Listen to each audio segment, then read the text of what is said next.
জয়নিতাই। শ্রীল রূপ গোস্বামী শ্রী চাটু পুষ্পাঞ্জলি নামে একটি রাধা স্তব রচনা করেছিলেন। যখন শ্রীল সনাতন গোস্বামী এটি পাঠ করলেন, তিনি সেখানে একটি ছত্র দেখলেন, যেখানে উপমা দেওয়া হয়েছে যে রাধারানীর মস্তকের বেণী সর্পের ফণার মতো।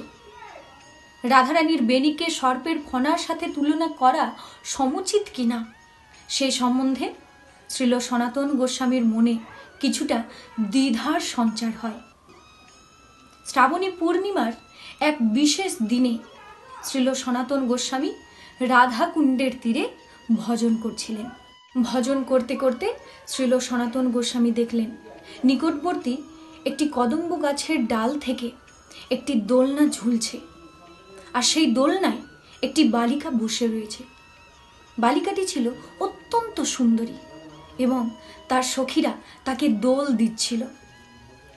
বালিকাটি এমনভাবে বসেছিল যাতে শ্রীল সনাতন গোস্বামী কেবল তার পিঠ দেখতে পাচ্ছিলেন।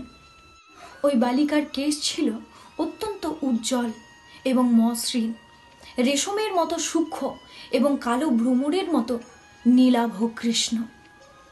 ওই কেশ খুব পরিপাটি করে বেণী বাঁধা ছিল এবং সেটি তরঙ্গের মতো বক্ররেখায় তার পিঠে ঝুলছিল। শ্রীল সনাতন গোস্বামী যখন সেই বেণী প্রথমে দেখলেন, তিনি সেটিকে একটি কালো সর্প বলে তার ভ্রম হলো।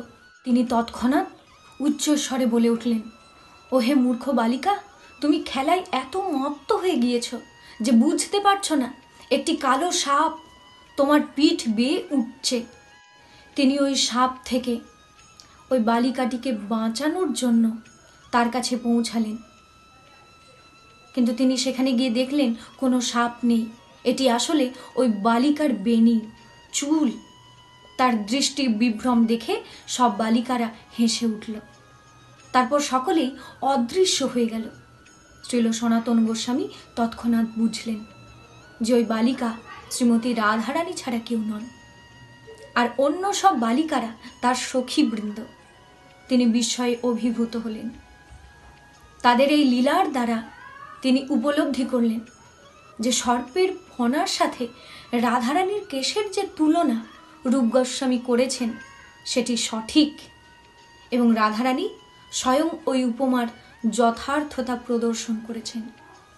জয়নিতাই।